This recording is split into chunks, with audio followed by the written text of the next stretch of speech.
allowing yourself to recalibrate into the feminine and giving yourself half a day of just, what am I noticing? What am I allowing in? What am I open to? Because the feminine is receptive again. It's opening.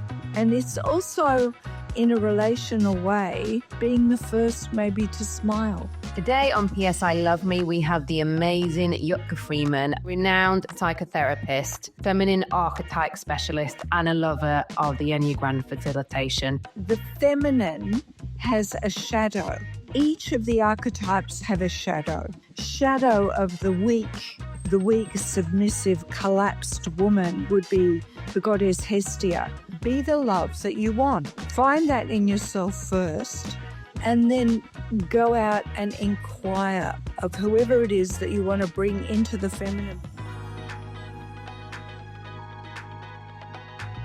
Today on PSI Love Me, we have the amazing Jutka Freiman, a powerhouse of knowledge and experience. We're talking almost 40 years, from being the director of program design at the Hoffman Process, which is a renowned condensed residential program that really speeds up an individual's healing journey and attracts celebrities from all around the world, to being a renowned psychotherapist, feminine archetype specialist, and a lover of the Enneagram facilitation. So welcome, Jutka. It's a real pleasure to have you. Thank you, Lynda. It's lovely to be with you today. So let's dive straight in. I've known you for many years, and you've always had this deep interest in the feminine archetype and the feminine, and are very well studied in anthropology, which is basically the study of human behavior and cultures and societies. And you've run many specialist inner journey retreats over the years, specifically on the feminine. And it's something that you've continued to focus on and are actually celebrated for. So why has there been such a focus on this specific area? They talk about heal thyself. And, the old cliche, you teach what you need to learn. And I think really, if I'm absolutely candid, I think my journey in the feminine was because I grew up without much contact with women. I was born in Hungary and we immigrated, and my mother we immigrated to Australia. My mother left when I was very young, and so I was brought up by my father. And I didn't have sisters, I didn't have aunties, there were no cousins. We were sort of a classic refugee, tiny family. And with the exception of my grandmother that came out from Hungary much later, and who took me in hand and took me to ballet and piano and introduced me to a whole lot of cultural activities, which I loved. I soaked up like a sponge. I pretty much grew up without any women. And I think subconsciously there was a deep longing around having a feminine community, which I think is a longing for all women. I think we need our women. We need a feminine community. So I was really hungry for that. And so when my career as a therapist, but mainly group therapist, came about, subconsciously I think I was drawn to being with women, but also learning about the wisdom of the feminine, the big she, if you like.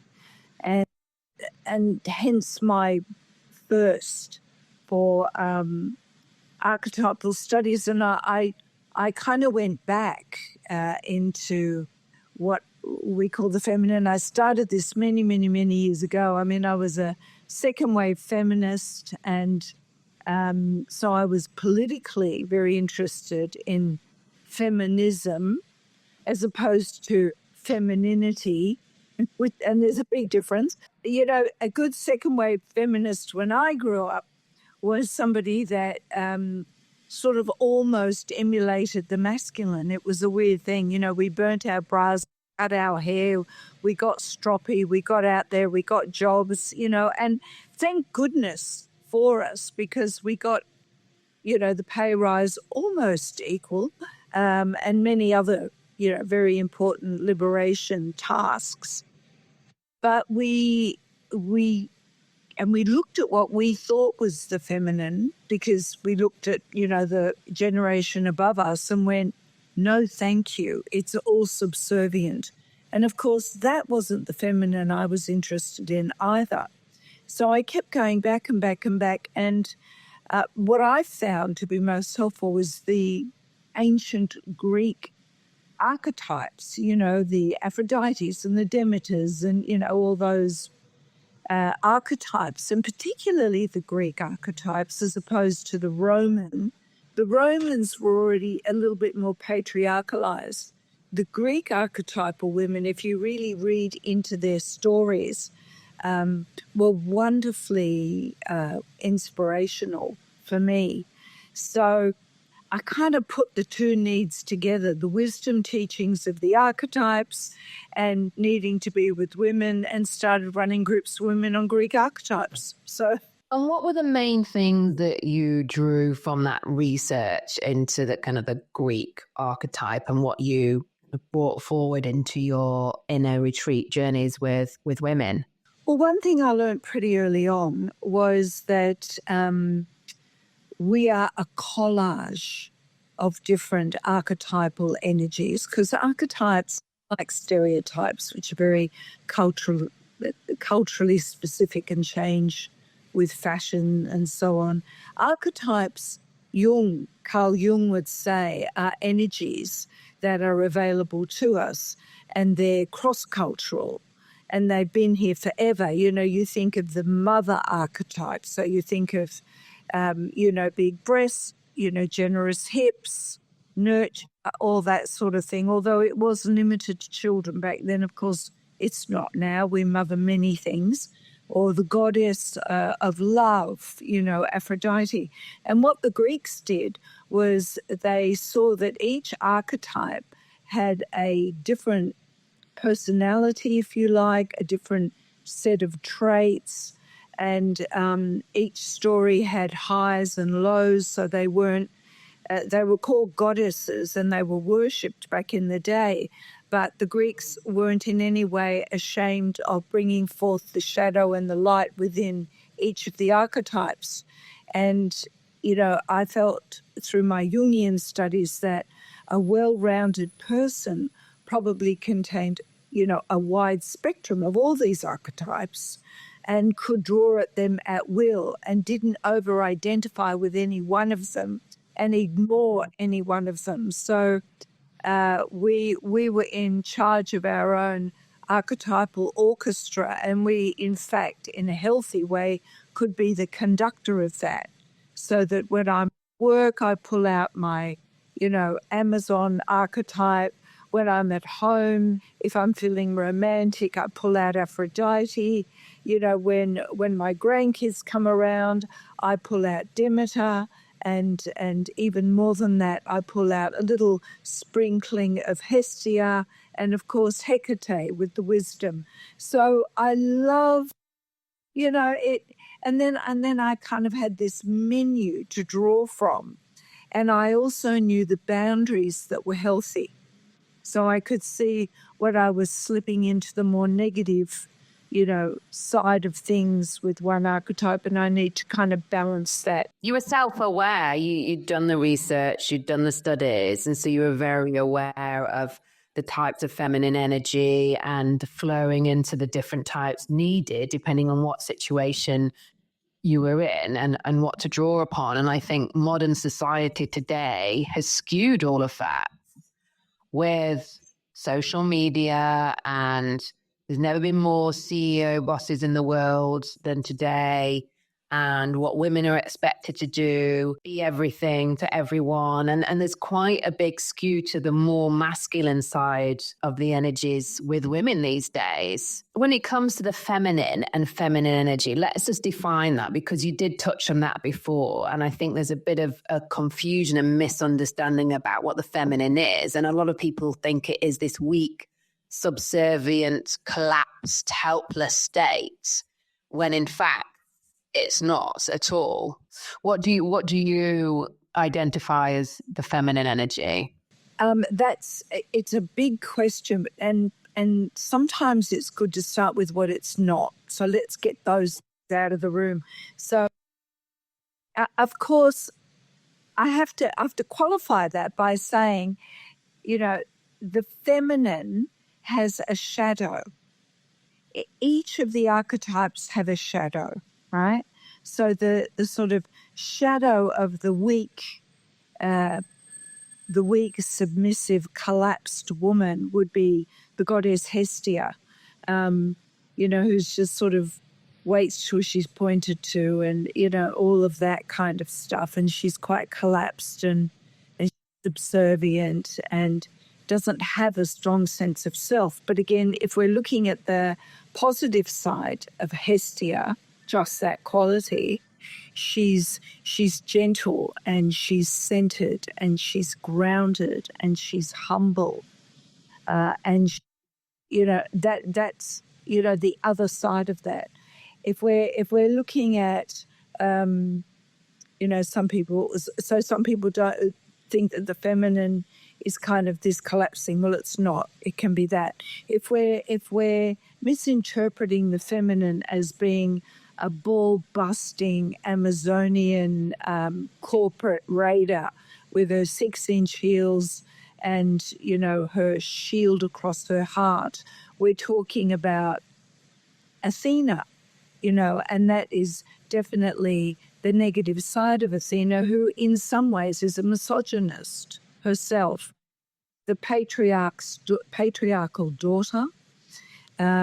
She's the chosen one in terms of the father's gifts, and she's the one that's pleasing Big Daddy. So Daddy's got to be strong. So, and she's the one that works tirelessly toward proving herself as an equal in a patriarchal system. And she takes no prisoners. She's as hard as nails. She only kind of thinks with her mind, not with her heart or her body. She's quite disembodied, actually. She might go to the gym, but the body instinct isn't there, It's all in the service of a pretty ambitious, competitive, patriarchal structure. So that's not the feminine either, right? No matter how high the shoes or how coiffed she is. And then we've got the shadow of Aphrodite, right? Who has learned to be an amazing seductress. And, we see all kinds of women taking up Tantra. Tantra's wonderful. It's taught by, a tantric expert. But we see women who get into seduction, and they're using kind of more new age methods now to get what they want. So the ambition is more in a relational field, aimed at getting the male gaze. So no, that's not the feminine. That's another version of the patriarchal woman who's using aspects of the feminine to get what she wants. But that's the negative side of Aphrodite. The positive side is love itself, right? So in the feminine, the healthy feminine, we are using our relational self, which is a portal more available to those of us that have a strong yin. So let's take gender out of this.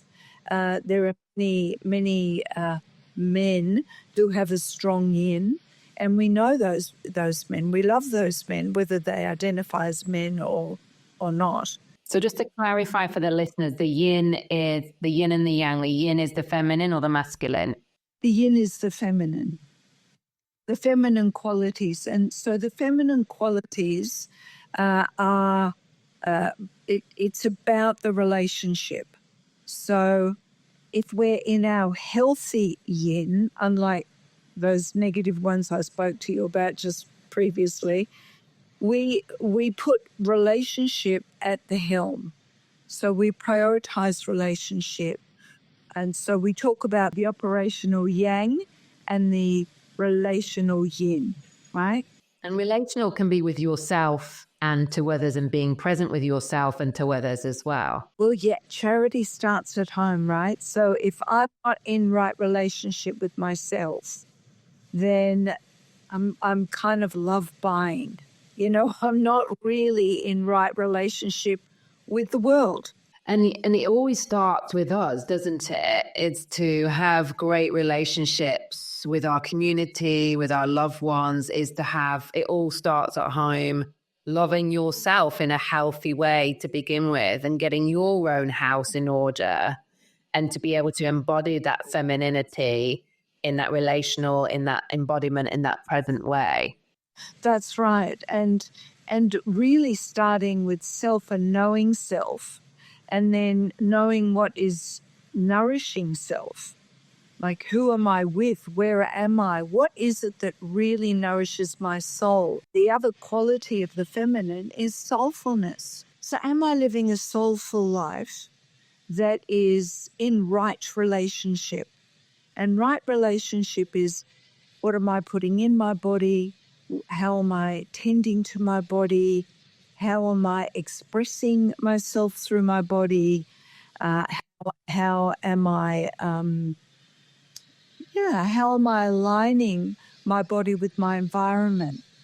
Am I aware of what brings me true nourishment, not just happiness or success or safety, and these are all important things.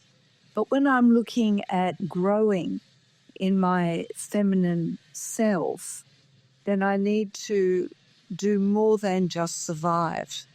And the only way I can really thrive is to pay attention to how I am with what's around me. And that requires some self-reflection and some tough questions that I ask myself.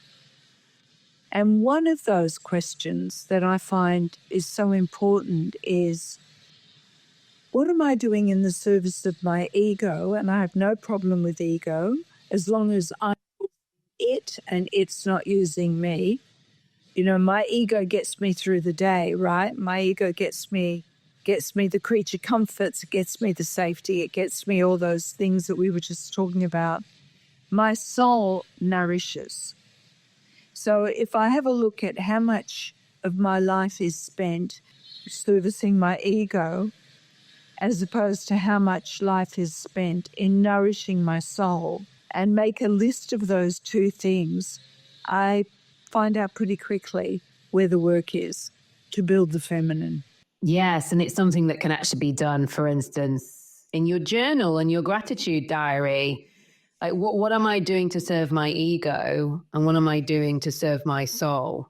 Because there's a big difference. The ego is quite attached to the outer world, what people think of me, the doing, the future. I have to be, whereas the soul is nourishing you. Who am I? What fills my cup? What's good for me? Knowing yourself, being self-aware and improving. I would qualify one thing, and that is the feminine is a receptive of us, and the masculine, or the yang, is kind of more an active. We do need both, very much so. When I'm in service, which in a way suggests action, then the service should be informed by the feminine if we're wanting to grow the feminine. Now, I do need my masculine, so I do need to get out there and action things as well. So I'm not saying we can just completely be in our feminine, but within both of those things, the receptive and the active, we can have egoic structure or soulful structure. An example of an egoic service would be a service that engaged me in being more ambitious and competitive, and also nothing wrong with that. Sometimes that's what's called for. But if I'm to put some of my feminine relational quality into that service, it's going to be more nourishing for me. In the same way as in the receptive feminine, I need to bring it into the world. I can't receive and receive. I also need to action. So I need the active and the receptive. Until now, we thought there was the active and the passive. No, there's the receptive. And the relational is all about the receptive. So I listen to you, I take it in, I receive it. But I need to kind of tell you that I've received it. And that's when I get into more service and say, oh, Lynda, did you say this, this, and this, you know? So they work in tandem really beautifully. Yeah, I love that, because I think people misunderstand that you either in your masculine or your feminine, from like 2 hours of masculine, 2 hours of feminine, and we put it in boxes. But for instance, if we, look at a busy woman who runs a company, she could be in a meeting in her masculine, actioning and leading and being very active and decision making, but then she could sit back and listen and observed and relate back to what people have just fed her back on a project or initiative. And then she's in her feminine. Then would that be correct? That's right. That's exactly right. Yeah. Instead of just going gung-ho, I'm here, I'm bossing, you can actually flow beautifully between the two. And I think for women as well, what I find, and I'm sure you found, and I know that I was this person when I was running my PR agency, I was in my masculine a lot of the time, and I was so unaware that I was in my masculine. And then I would just go into masculine in my personal life, and you were just used to decision making and go, go, go, go, go, because you're just so frantic and in this crazy world of go, go and decision making and all this other stuff. And then you just don't settle down into yourself. You don't embody yourself. You don't look after yourself. You don't nourish yourself. You're not receptive because you're just in this other energy field. And we're talking about nourishing ourselves.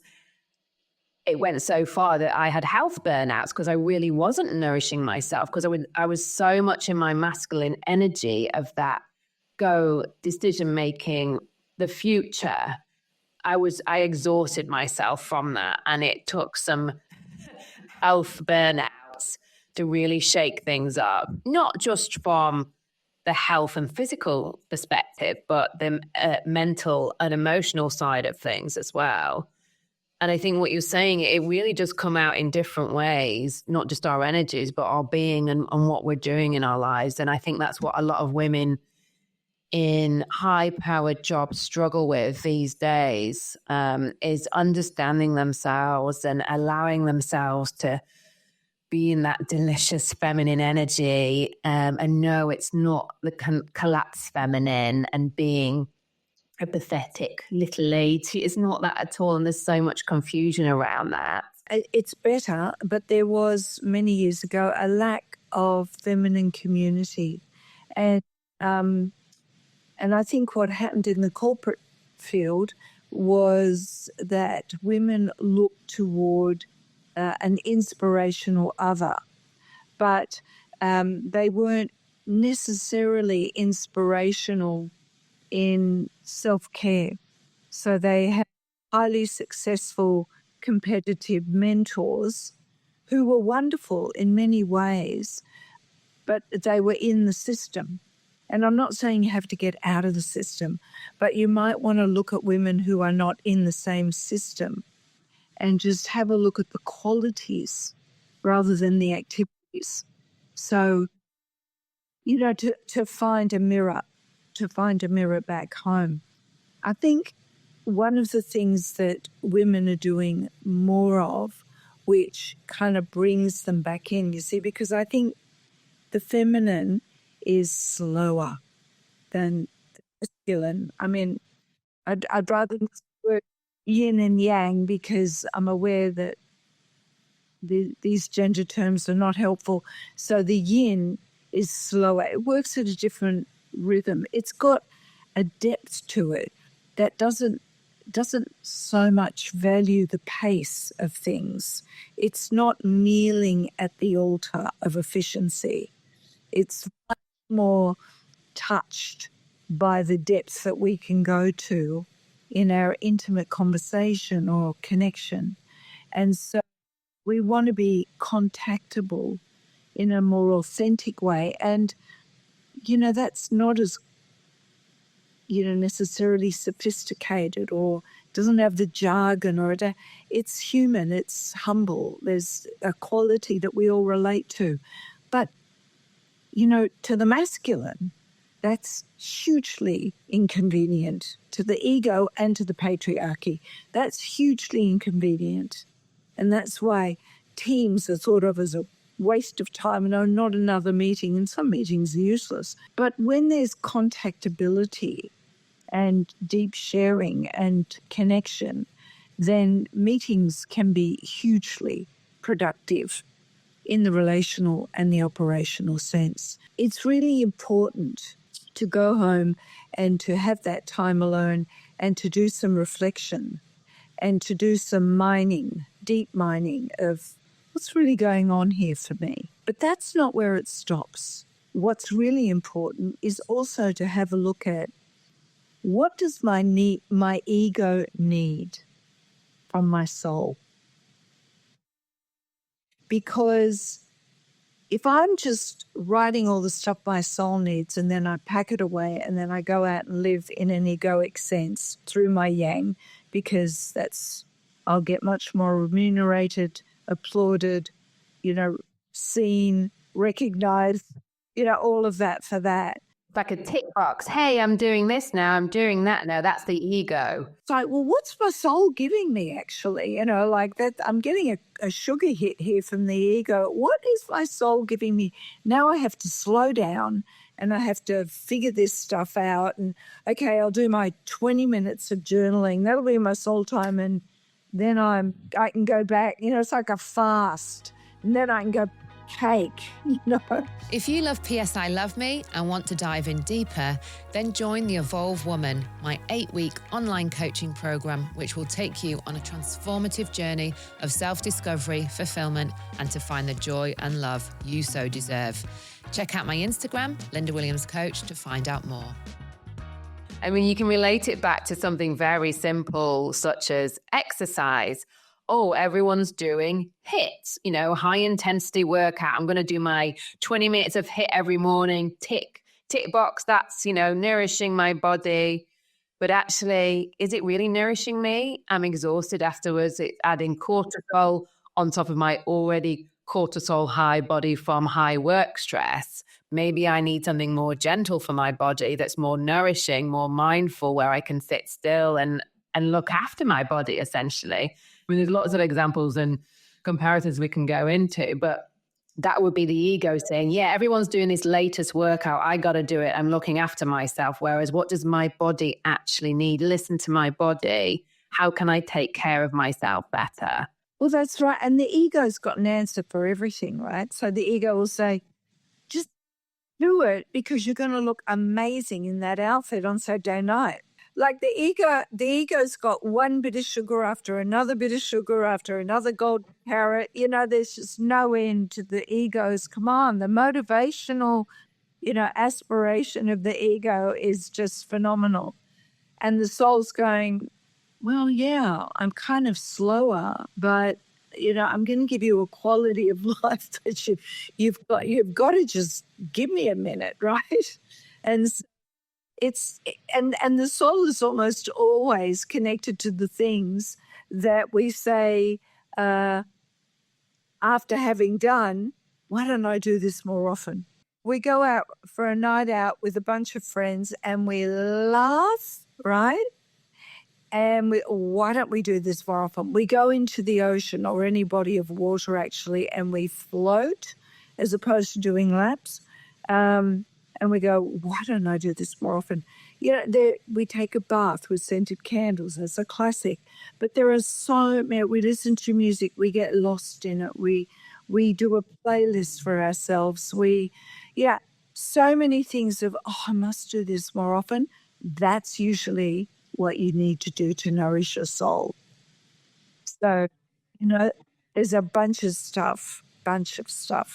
So, I've written a whole soul list down. I'm turning 70 on Sunday. I can't believe it. Like, you look absolutely amazing. We want what you're drinking and eating, and please send us your You schedule. really don't. My mother had good skin, end of story. Everything else is just, But you have always had this amazing aura about you. And I know many people that know you, Jutka, and everyone speaks so highly of you, and that you have this really special, nourishing energy around you. And, you really walk the walk with what you've studied and embodied. And, you really attract all these people who generally want to be more interested in the feminine archetype. But you are incredibly special in terms of what you have taught and counseled and consulted on. And yeah, you just live and breathe. You honestly live and breathe everything that you do. So congratulations, honestly. that's very kind. I just apropos that, I remember many years ago, I was in a workshop with a wonderful woman called Jean Houston, an American. Oh, she's everything. I wouldn't even know how to describe her, but she's definitely a psychotherapist and a million other things.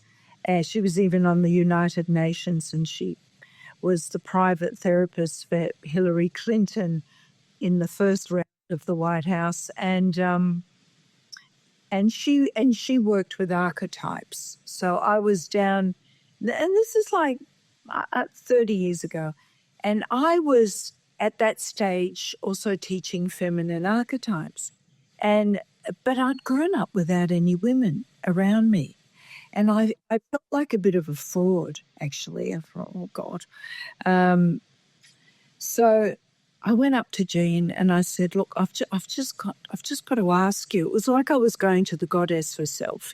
She's quite masculine, actually, Jean. She works with a woman who's very feminine, Peggy, or she used to. And they were a beautiful balance. And I think they healed each other so much, even as they worked together. It was so wonderful, great modeling for everyone in the room. But I went up to Jean and said, look, I run this work with women, exclusively women. I only worked with women for decades. And I said, but, I didn't grow up with my mother, didn't have any sisters, aunties, female cousins. What do I know, And she said, no, I want to entitle you to do this work. She said, because you have been exiled from the feminine from a young age. And it's the exile that is most hungry for what they have had. And it's the exile that brings the longing. And the longing is the grease to the spirituality. Anytime we have longing, we're on our way. We just have to keep longing for it. It will grease the path. It's so interesting you say that, because I grew up on a farm, and it was my father and my mum and my brother. And then all the workers were obviously guys, and we're in the middle of the countryside. And obviously I had female friends, but I too was surrounded by a lot of men. And I was actually similar. I mean, I looked like a boy until I was 15, because, I was wearing like farmer clothes and a Barber wax jacket and a flat cap like my dad. I used to go to the auction mart selling the cows with him. And they're like, oh, is this your other son? Talking about how we look here. But it's interesting that we followed slightly similar journeys in terms of like that thirst and curiosity about the feminine archetype, and also wanting that tribe and that community of kind of like-minded women with similar values and morals who will uphold us to certain standards and who are good for us and also nourish our soul. And, what's good for you is good for you. And I think that comes with friendship as well, like who fills your cup. And when you come away from being in certain circles or spending time with people, like how you feel after that, is that nourishing? And so I think that's been quite a journey for me, finding out who my tribe are and who's got my back and who are the types of people I want to surround myself in. And it goes for women who want to build their communities and who want to feel supported and nourished by the right people, essentially. And I think people can get quite lost with that when the ego takes over, and it's like, well, we have to be with these people who look a certain type and act a certain way, but it's more about the feminine, the being, and how we are with each other. Yes, absolutely. And I want to say that there are many men in my world who have an exquisite feminine. I wanted to get onto this actually, because poor old guys have a tough rap. Like, they have to be masculine all the time, but actually they need to be in their feminine sometimes as well, right? Yeah. In the same way as we need to be in our masculine, men need to be in their feminine. And some men are naturally more in their relational yin than in their yang, in the same way as some women are quite naturally more in their yang. Once we make that journey, though, women just slide into the yin and men can slide into their yang if they need to. But when I meet with my friends, if we're not doing something where we're both in our yang, building something or whatever, but if we're just connecting, I find that I almost would rather be with my male friends one-on-one, because they drop into their yin and we meet at such depth, in such joy. And it's not all kind of boo-hoo and, oh God, and bleeding together. It can be hilariously funny, but it's soulful connection. And I just find that one of the discerning things that I'm doing in my journey this year, in my kind of 70th year, is just using my strategic yang to best serve my yin. And so I'm figuring out, who are the people that I come alive with and who I bring alive, right? Because that reciprocity piece is huge. So who, and I would go far as to say is, who are the people with whom we can disappear? And we are just in this thing together, and we're just riding this lovely wave. We're not setting agendas. We're not going, okay, now I'll check in and then you listen and then you check in and then no, we're in this thing, there's repartee, there's also, and it's funny and it's deep and it's just so nourishing. And this is where the strategic yang comes in. Where is the best place for us to be? What is the environment that best brings out that capacity in me and that person, in that dynamic?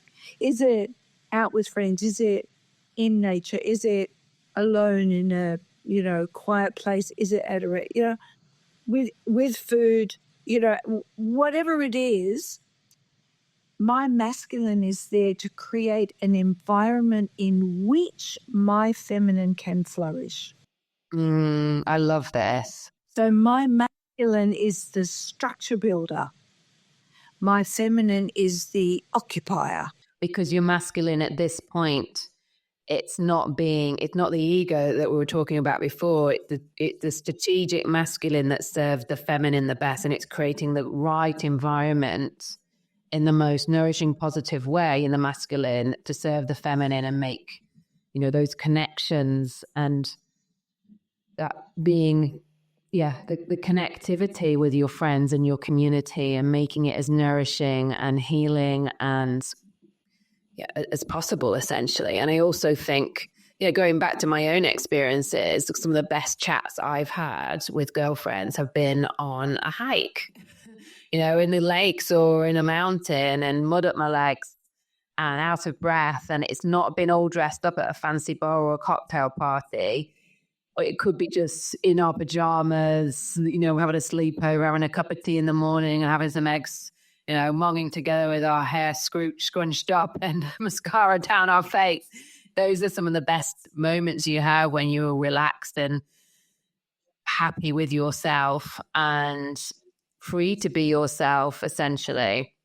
And I think going back to what we're talking about, relationships with men, you know, with women having relationships with men when they are expected to have both the masculine and feminine sides. And sometimes men don't feel comfortable in being in their feminine when women actually want to see a more feminine side, which could be the vulnerability, the sharing of emotions, the being present, the listening. And I think that can get quite lost in today's society where men are expected to be a certain way and tick all the boxes, and they're scared of also being that, having that feminine side of themselves. Look, I think they are, and they're not used to it. I mean, we start relational work as little girls are relational. Now, it's not always positive, you know, as we know. I don't know who the people were that felt great in the school playground, but not many I've ever met. You know, it was a ruthless to learn about, you know, how to protect yourself in the relational field. And we learned some pretty scary habits back then as well. But boys just got on with it on the sport. You know, they learned competition, ambition, all of that, usually through sport, you know, from a young age. And they continued in their doing. And they learned about collaboration, which is a feminine aspect. But it was, you know, usually working on some third thing or competing in some third thing, whereas girls were like torturing each other from a young age. So I would say all the women that I've ever worked with either had to do work on their mothers or work on what happened to them in the school playground or with their sisters. You know, women can be so deeply destructive in the relational field to each other. So we've kind of got to learn how to be more gentle in our feminine, and then hopefully we can offer that to our partners or our male friends or whoever, or even to our girlfriends that are very much in their yang, and they will pick that up because they like it. So, you know, one of the things that I particularly say to my daughters or clients or whoever is, you know, be the love that you want. Just find that in yourself first, and then go out and inquire of whoever it is that you want to bring into the feminine. But if you're not in your feminine, but you're expecting somebody else to be and to meet you there, what are you inviting them to? A parched land, right? You've got to be present. You've got to indwell it, and then the other will be inspired if you model it. And then you've also just, you know, you can also say, you know, I'm aware that I love asking you about you. Do you like it when I ask you about you? I'm like, what's it like for you? Because men always feel like the only time they ever get asked about themselves is if they've done something wrong, right? Or they're going to be manipulated into something else. So it's always strategic. But if they can start to feel safe in the relational feminine, which is not strategic, it's just like, I just want to kind of know more about you, not to use it again, not weaponizing, right? I'm just really curious.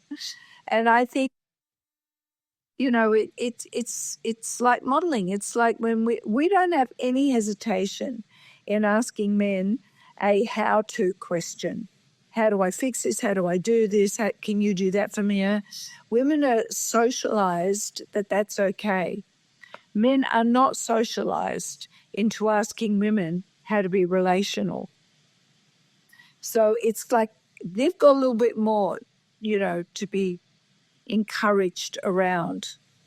And hopefully they don't outsource their relational quality to women in the same way as we don't want women outsourcing their yang. to men. Agree. And as you were saying before, women need to be in that present state, that feminine state, to be able to open up the man's feminine energy. It's not a forced conversation. It's not a forced way of being. It's a gentle approach to making them feel in the moment and present and comfortable to be able to open up. It's not like, I need to hear this from you right now because that's your masculine, or even ego speaking. It comes from that feminine, gentle, nourishing, caring energy. And that's the way you would need to approach it if you wanted to open up a guy's more feminine side.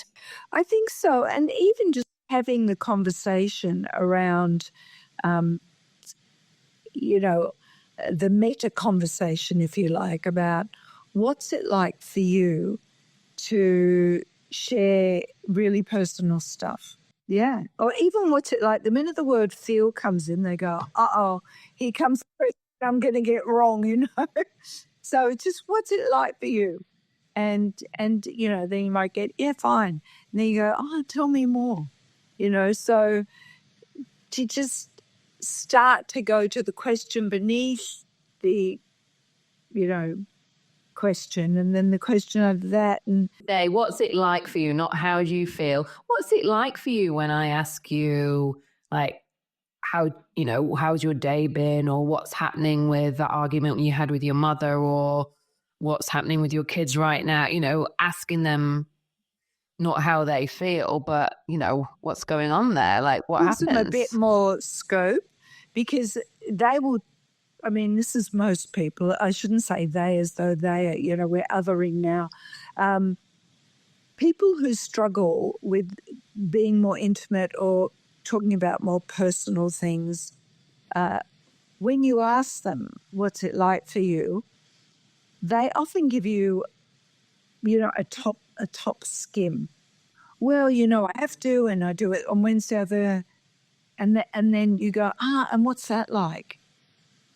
Next, like, oh, look, it's all right, I'm used to it. And they're like, yeah, you've been doing it a long time. I wondered if that was okay for you, or, so it sometimes takes a little bit of curiosity, because people are so used to getting the bat answer, I don't think people are meaning to blow each other off, but I think we're so used to that kind of social repartee that we don't go deep. And it's quite amazing when someone is genuinely interested. And it's lovely, actually, when we feel safe enough that they're not wanting something from us, they're just interested. That's how we just start to invite people into the relational field. But it's not, it's done gently, relationally. And that is one of the cornerstones of a solid relationship, is being heard and being seen and being understood. And that's when you can really develop a deep connection with a friend or a partner or a family member, is having those gentle, nourishing, open conversations where you're tippy-toeing into a deeper topic and providing a comfortable platform for them to be able to speak from and not feel threatened, or, as you were saying before, manipulated into something that they don't want to do.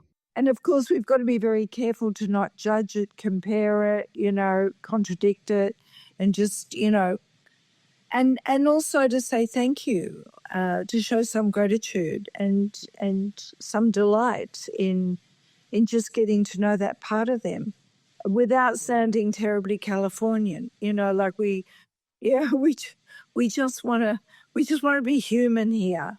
That's it. We just want to be human, and we want to know that people are willing to be seen and a bit transparent, and that there's some mutuality in that, and that's the relational feminine. So all the jargon around it is it's pretty simple, but it's almost like we've got to bushwhack our way through the egoic yang to carve out this time, and it's so weird because we do it for like 3 weeks, or the Americans 2 weeks, or the Australians 4 weeks a year when we go on vacation.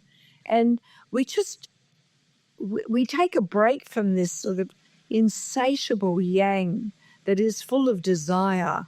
This, and the Buddhists will tell us how helpful that is not, as opposed to just longing to be.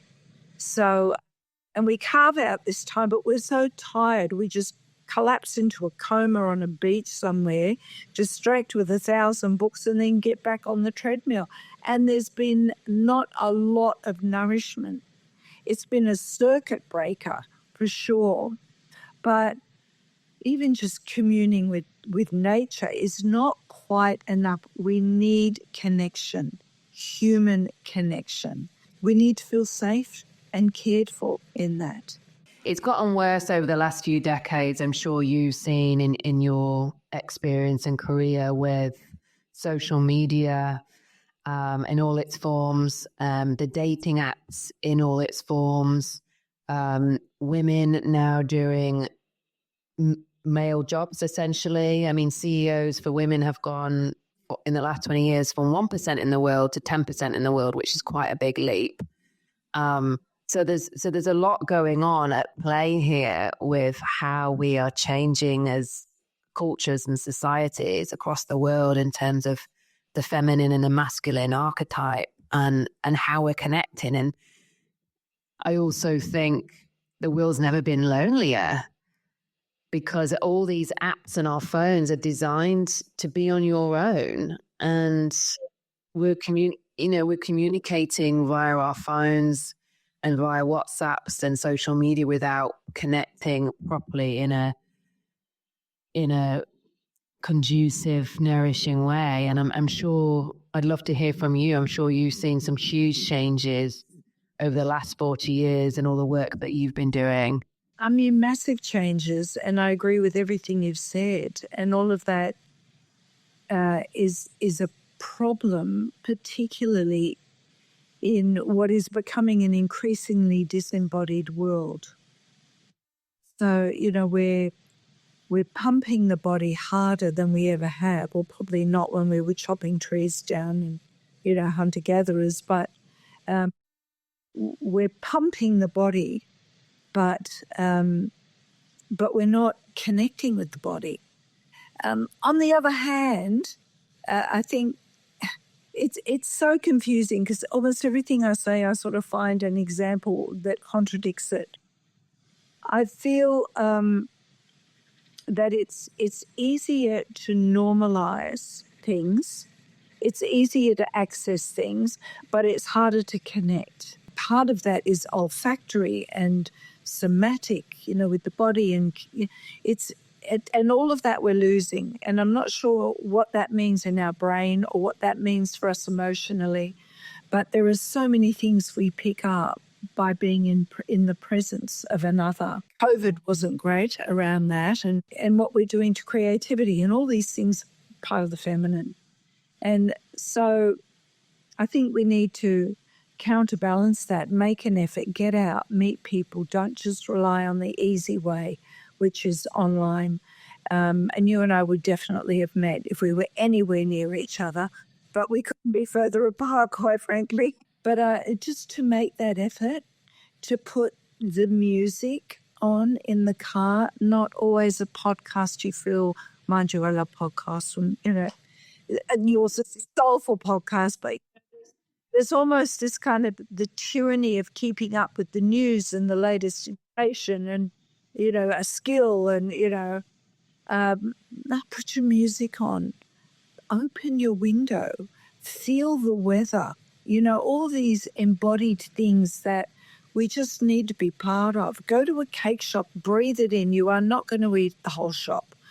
Just allow yourself to have a sensory experience. Put that on the menu for yourself as well. One of the things I did with my kids, and now I get to do with my granddaughter, is, and they'll laugh if they ever hear this podcast, is the spring walk, except it's all year round, where we go into the garden and, she's tiny, but she's, I'm getting her sensitized to the different fragrances. And this is something that is so beautiful for any of us to go to your botanical garden regularly, watch the seasons change, familiarize yourself with nature again, immerse yourself in it, but be in it. Don't time yourself as to how long you've got in it, or, really lie on that ground. I mean, there's so many indications, health indications for lying on ground in terms of anti-inflammatory stuff. Walk up that beach, using your opposite limb to, leg to arm. That balances our hemisphere. All these things that we used to do naturally, bring it back. You have a near human doing sitting on your desk. Go be the part it can't, I love this. This is my favorite phrase to start 2025 with. Be a human being, not a human doing. And going back to your sensory talks before, but you're right though, if you look at grounding yourself and being in the feminine and embodying everything that we are in our beings, you just need to look at the five senses to be able to get more of that. So smell, you were talking about taking your granddaughter out into the garden and smelling all the botanicals, and it's the same at home, taking a moment to smell your coffee, smell what you're cooking, smell the beautiful body lotion that you're putting on your body, and smell and enjoy it. And then you're talking about hearing. So that's music, listening to your favorite tunes and having a good old sing-song in the car, or having the music on when you're cooking, or the wind on your face, the way that hot water is on your body, the way that oil feels on your skin, the way a kiss feels on your cheek. And then obviously your sight, like taking in beautiful nature, a beautiful sunset, or just a beautiful leaf or butterfly, or when spring comes, appreciating all of that. So to embody our feminine, it's actually all around us and on tap.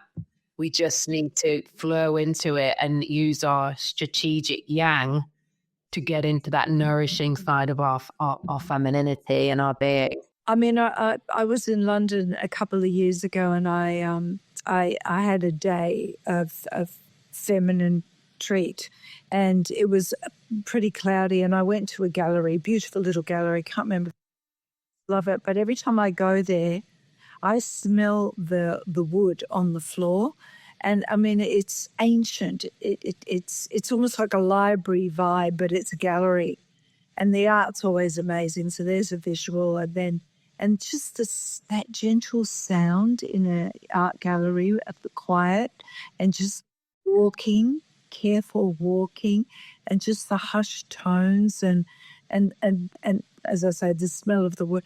It was a full sensory. I didn't have to go to an expensive day spa.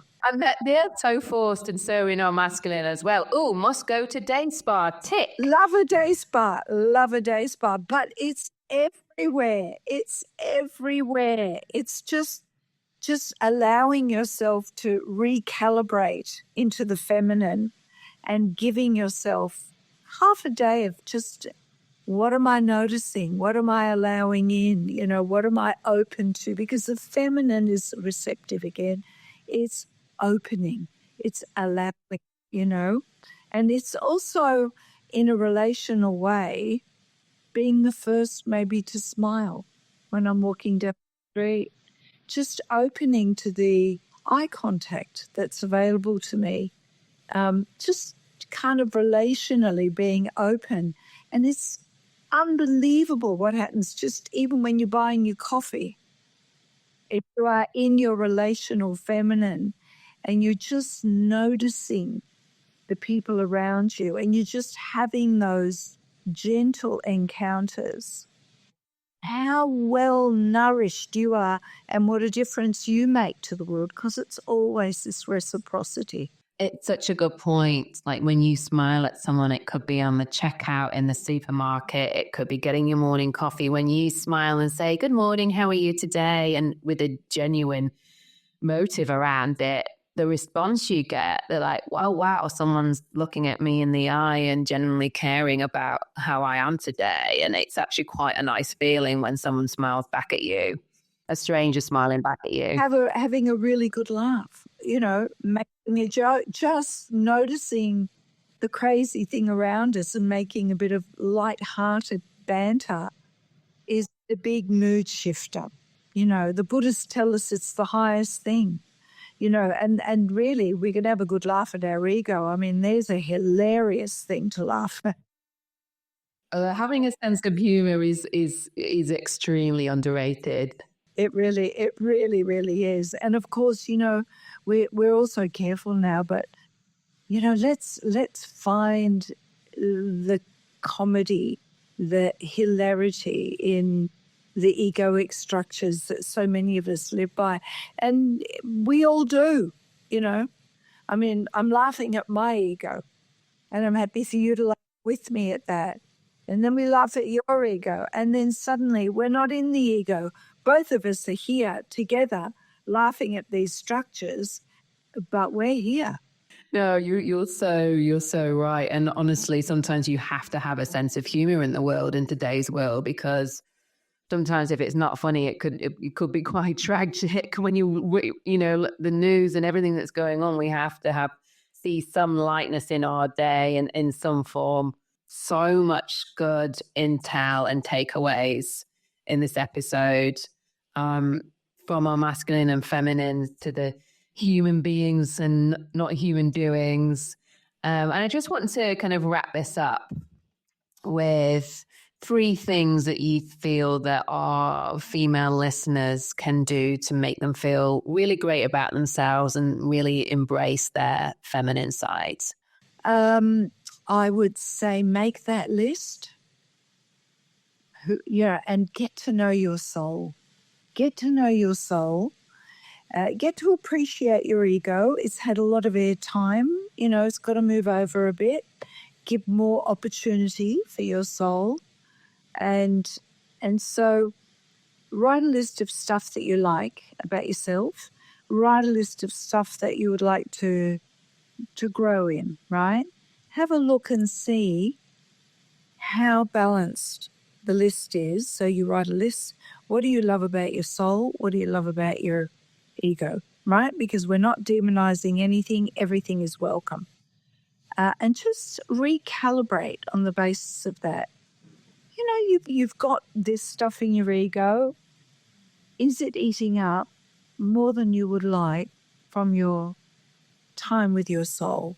What is it that you would like to explore more in your soul? So I would do that. I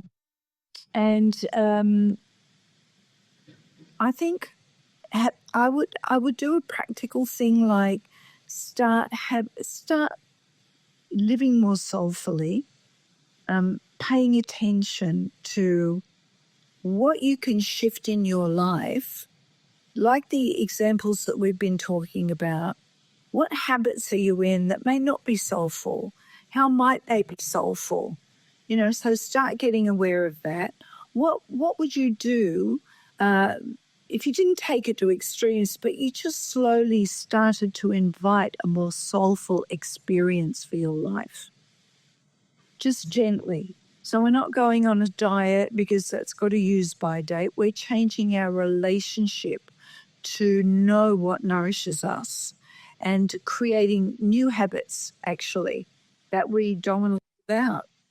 I would do that. And then have a look around you and see who are your soul mentors. Who are the people that make you disappear, who absolutely connect with you and make the self-conscious you gone to the place where you both disappear. So I'm not talking about the friend who's the most entertaining and you're the passive receiver of that, but the people with whom you just hum and you just, poof, both of you, the egos are gone and you're just like in the field together. Who are they? And how much space do you make for them? So just start to live more soulfully, because that will bring you more into relationship. Come into the personalized feminine as well, and get yourself a she tribe. And that doesn't just mean women, because we've all got great male friends who are so relational, and why shouldn't they be in the she tribe? But get yourself a relational tribe.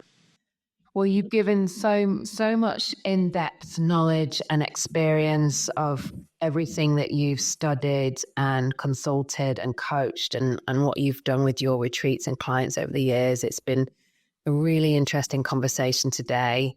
And I hope you have an amazing 70th on Sunday. How will you be celebrating? Well, we've got a property down the coast, out of town, and I've got all the kids there. And I am going to have a couple of things later, but on the birthday, it'll be the kids, my partner, the kids, that's it. Perfect. Good relational fun. Yes, good relational fun, exactly. Well, it's been a pleasure. Thank you so much. That's it for today's episode of PSI Love Me. I hope you've learned some interesting nuggets to weave into your everyday life to feel a little lighter, brighter, and inspired. If you loved today's episode, be sure to subscribe, rate, and leave a review. It helps more high-achieving women like yourselves to find us. And don't forget to follow us on Instagram, Lynda Williams Coach, for more daily inspiration and updates.